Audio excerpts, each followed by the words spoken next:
Melon pan ice. Japanese melon bread with ice cream.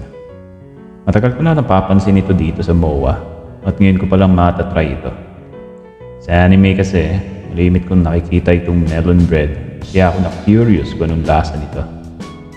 As usual, binili ko yung flavor na hindi ako familiar. Black sesame ice cream at yung drink, yuzu tea. At ang lasa niya ay napakasarap. Ang bango at lasang butter cookies. Then yung black sesame ice cream, pusang gala, hindi ko na maalasahan sa sobrang bango at lasa ng melon bread. Etong drink naman, okay lang yung lasa, parang mild lemon juice, tas ginawang sahog yung pinagbalatan ng lemon.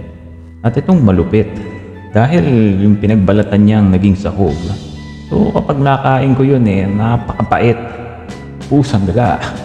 So tingin ko ito nga talagang pangontra dito sa masarap at matamis na melon bread. Kailangan mo nga naman ng something na mapait para makontra yung tamis niya. Overall, nagustuhan ko naman si melon bread at malamang next time, ito try ko naman yung ibang flavors.